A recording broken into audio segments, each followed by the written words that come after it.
Ahora vamos a irnos nosotros en una comunicación con Claudio Cajina, es el abogado procesalista, él es abogado procesalista, por supuesto, para que nos cuente. Hola Claudio, ¿cómo estás? Ya estamos viéndote en pantalla para que nos cuente cómo estás, para que nos cuente qué tan complicado está esto, qué significa que en un caso de lavado de activos, que en realidad es un círculo, ¿no?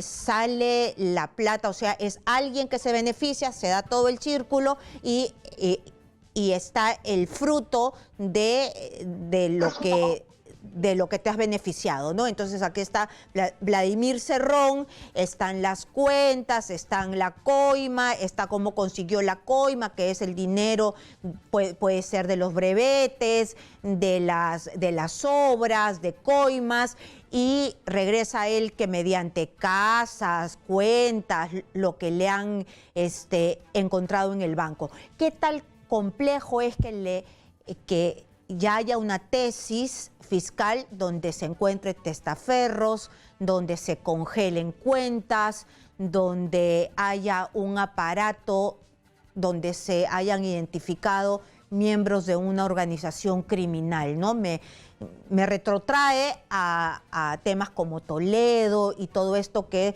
se hablaba de la ruta del dinero. Explícanos un poquito si está complicada la cosa o no está complicada la cosa. A ver, la Unidad de Inteligencia Financiera es una entidad altamente especializada en el rastreo e identificación de movimientos extraños en el sistema financiero.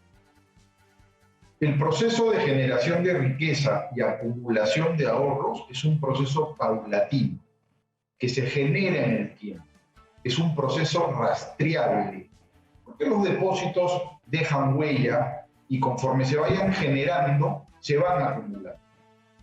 Cuando la unidad de inteligencia financiera, que tiene acceso además a los movimientos que todas las personas hacemos en el sistema financiero, detecta un movimiento extraño, una transferencia por un monto que no tiene explicación, sucede lo que ha sucedido en este caso. Verifico el origen del dinero, de los fondos, y allí donde no encuentre una trazabilidad o no pueda rastrear ese proceso de acumulación, levanta una bandera roja y dice, acá hay algo sospechoso. Esta medida que ha tomado la Unidad de Inteligencia Financiera es una medida provisional. En el marco del proceso de investigación que se sigue a este grupo criminal, o así designado criminal, bajo la tesis del fiscal, debe tener un correlato en sede judicial para paralizar estos fondos de manera definitiva. Se requiere de una orden judicial y, según ha trascendido, eso es lo que estaría pendiente y ese sería el pedido que estaría preparando la Fiscalía para que próximamente se discuta qué se va a hacer con ese dinero hoy paralizado por la Unidad de Inteligencia Financiera. Y lo que tú me has dicho, claro, aquí lo que dice la tesis fiscal es que hay una parte de este dinero de origen desconocido, es decir, no tiene de dónde sacar la mamá tanta plata. Pero yo te había narrado, porque todo esto es lavado de activos, es decir, es toda una maraña, un enjambre de pequeñas piezas que te arman un caso. Todas las piezas que yo te mencioné dan una apariencia muy compleja, ¿no? Pero ¿a ti te parece que en realidad hay un caso que se va tornando con fuerza, tiene ahí carne? Allí donde no se esté en capacidad de acreditar el origen del dinero, es decir, cómo es que he tenido acceso a esa cantidad de dinero o cómo es que he llegado a acumular esa cantidad de dinero, se va a generar la presunción de su ilicitud. El delito puede ser cualquiera, puede ser narcotráfico, puede ser tráfico de influencias o corrupción en términos generales, incluso hay tesis de tráfico de drogas. El delito preexistente al lavado de activos, hoy no hay necesidad de probarlo. Antes era así, antes tenía que condenarte primero por el delito para después decir que el fruto económico de ese delito lo has lavado. Hoy día no necesito eso. Hoy día, si tú no estás en capacidad de demostrar de dónde viene el dinero, te puedo procesar por lavado de activos. Allí donde haya desbalance patrimonial, la señora Berta de Cerrón, podemos estar hablando de un caso sólido de lavado de activos y a partir de ahí, en retrospectiva, empezar a construir para tratar de definir cuáles son los delitos que habrían dado origen a estos dineros ilícitos. Porque también el lavado de activo está estructurado por varios ítems, ¿no? Es decir, el desconocimiento del origen del dinero, también los testaferros, también la ruta del dinero, tratar de esconderlo, tratar de lavar el dinero. Entonces, hay varias cosas que van coincidiendo, ¿o es mi percepción equivocada? Allí donde yo sea un simple colaborador, digamos, del funcionario corrupto que generó una coima y yo lo ayudo para esconder el dinero, para distribuirlo en el mercado, yo también sería plausible de ser denunciado por lavado de activos. No necesito ser corrupto ni haber sido el funcionario público que cometió el acto de corrupción para cometer el delito de lavado de activos. Si yo ayudo a ese corrupto, estoy lavando activos y puedo ser condenado por ese delito. Muy bien, pero esto es una parte, la madre de Cerrón es una parte de una estructura mucho más grande que aparentemente es liderada por el secretario general de Perú Libre. El secretario general de Perú Libre tendría el estatus de jefe de la organización criminal. Ese estatus fiscal, ese estatus sí es más complicado aún. Sí, es complicado. Habrá que ver si la señora Berta de Cerrón, la mamá de Vladimir, tiene un rol solo como colaboradora para ocultar este dinero presuntamente ilícito o si forma parte de esta organización ya más grande, estructurada, con distintos niveles y roles que la Fiscalía nos ha presentado como tesis del caso que ha presentado. Llama la atención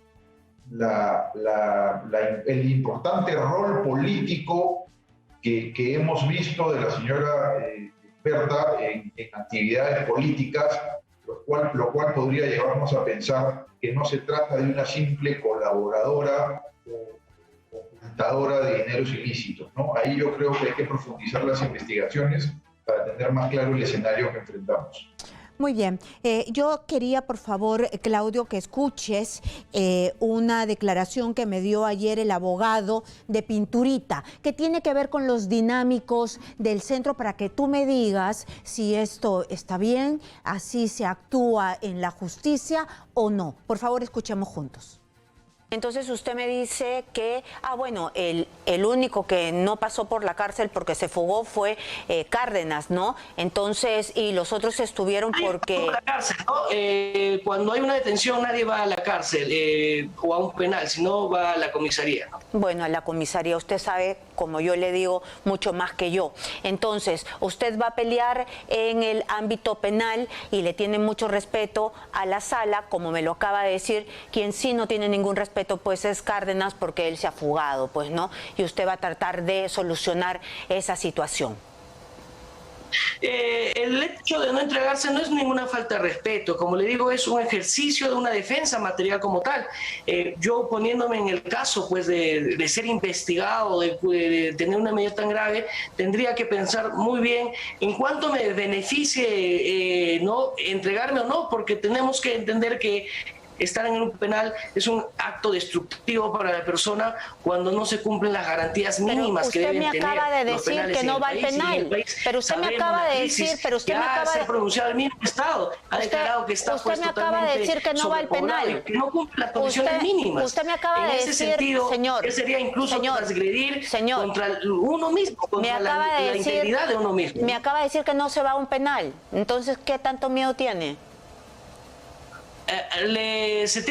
la corrección era al primer momento de la detención preliminar que detuvieron, algunos se fueron a las comisarías para que pase su audiencia de prisión preventiva. Después, cuando ya hay un auto del juez de prisión preventiva, ahí sí se va al penal, ¿no? Pero él tiene varias cosas en contra, ¿no? Esto de que se ha escapado, no se ha puesto a derecho, tiene los audios incriminatorios, los audios son muchísimos audios y se le escucha a él hablando y coordinando el tema de los brevetes, y esto es una gran carga también porque es uno de los principales digamos, motores de esta organización criminal, y por eso me imagino de la medida tan gravosa. Ahí le doy una pequeña corrección. Él no tiene ninguna sola llamada que esté vinculada directamente a las licencias o brevets o expedición de licencias, ¿no? Sin embargo, sí tiene llamadas con otros coinvestigados, pero de otro carácter, otro tema. A lo segundo, pero él no maneja plata. Líneas generales, porque hay pero que él no habla de plata, él no habla, persona, es no el solamente como por el cargo político que puede tener, sino como un investigado, como un ciudadano peruano que le asiste pues todo nuestro sistema jurídico penal. En ese sentido podemos evidenciar que la mayoría de prisiones preventivas e incluso de condenas, cuando no se encuentra pues a la persona o no se le detiene previamente, pues es estadísticamente es un mínimo de personas que se entregan, por así decirlo, a la justicia, ¿no? Es un máximo que las personas que aún se creen inocentes y saben que pueden ejercer una defensa, pues prefieran mantenerse en este tema reservado. ¿Y qué pasa cuando el abogado dice así en Televisión Nacional y en Radio Nacional como Exitosa y te dice, bueno, él ha decidido que fugarse y está bien? Yo me imagino que hay estrategias, pero eso de que está bien, me está diciendo de que se fugue Toledo, está bien, y después que le cueste a todos los peruanos traerlo. No puede estar bien no hacerle caso a la justicia, o está bien no hacerle caso a la justicia. Vamos a intentar, Karina, aclararle a tus televidentes y a tus oyentes una primera afirmación o confusión que pareciera que intenta hacer el abogado de este señor. Cuando un juez dicta una medida de prisión preventiva, el afectado con ella se va a un penal. No se va ni a la comisaría, ni a la carceleta. De frente va, el INPE lo califica y lo envía a un penal, al que el INPE determine. Eso como primera cuestión. Y ahora sí, aterrizando en la pregunta concreta que me haces. Las resoluciones judiciales y nuestro sistema de administración de justicia está pensado para que los justiciables, llámense nosotros, las personas de a pie y empresas en general, cumplan con lo que el Poder Judicial dice. Ciertamente cada uno es libre de cumplir o no con las disposiciones del Poder Judicial y con sus resoluciones. Pero no se puede llegar a decir nunca que está bien no cumplir una disposición judicial. ¿Puedo no cumplirla? Sí, pero no puedo decir que está bien. Y allí donde decida no cumplir, tengo que asumir las consecuencias de mi decisión. ¿Qué consecuencias pueden haber en este caso? Que este tipo de conductas suelen valorarse en las instancias superiores cuando se revisan las apelaciones. Porque si se fugó en una etapa preliminar de la investigación, ¿cómo no pensar que pudiera fugarse en una etapa más concluyente del proceso, allí donde avisore una condena grave, ¿no? Entonces, todas estas variables, de hecho, ponen a la persona que decide no cumplir con una decisión judicial de este tipo, la pone en riesgo frente a lo que la sala debe decidir, y ya dependerá de la estrategia que cada uno pueda tomar. Sí me llama la atención, Karina, lo que acabas de mencionar, de que no lo han ido a buscar. Y llama la atención porque ahí yo no sé pues qué rol está cumpliendo el Ministerio del Interior y la Policía Nacional, que es la llamada a hacer efectivas y hacer cumplir este tipo de decisiones del Poder Judicial, ¿no? Dejo la pregunta suelta porque digamos, a confesión de parte, relevo de prueba, ¿no? La misma parte involucrada está diciendo que la policía no lo va a buscar y precisamente la población y la ciudadanía en general cuestiona los nombramientos que hoy día se hacen en el Ministerio del Interior, que de alguna manera es el ente que está encargado de hacer cumplir esas decisiones. Bueno, no sabemos, en realidad fue el dicho de la hermana, no sé, yo no he ido a tocarle la puerta, pero Sí, claro. está bien relevarlo. También lo que tú me decías, ¿no? Esta medida, lo que tomen ellos como estrategia o no, lo que haya decidido Pinturita o no, va a recaer sobre lo que el juez después decida. Pero lo que hizo antes también le ha merecido que esta medida sea tan fuerte, ¿no? Es decir, fugarse antes, ser uno, la mano derecha de Cerrón, estar en los audios, aunque el abogado diga que no, él es un dinámico, todo lo hemos escuchado, entonces por eso le han puesto la prisión preventiva, porque ya tuvo una, según la tesis fiscal, ya se fugó primero, entonces por eso todo esto pesa, ¿o no pesa? Pesa para una prisión preventiva. Sí. Mira, yo abiertamente me he pronunciado en más de una ocasión en contra de cómo vienen funcionando las prisiones preventivas.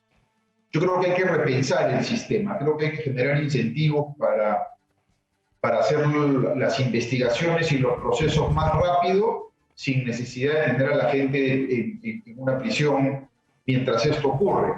Porque da la impresión que hoy las prisiones preventivas están utilizándose como condenas anticipadas.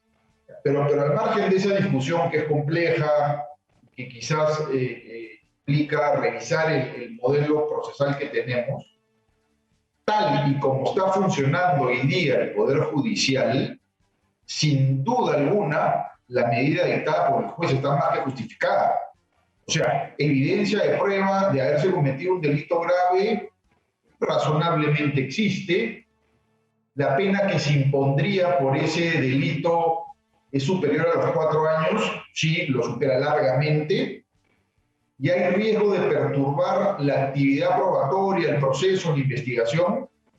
A partir de los antecedentes, queda claro que no hay una posibilidad de pensar en una investigación que se maneje dentro de los estándares normales. Entonces, tal y como funciona hoy nuestro Poder Judicial, esta medida está perfectamente justificada.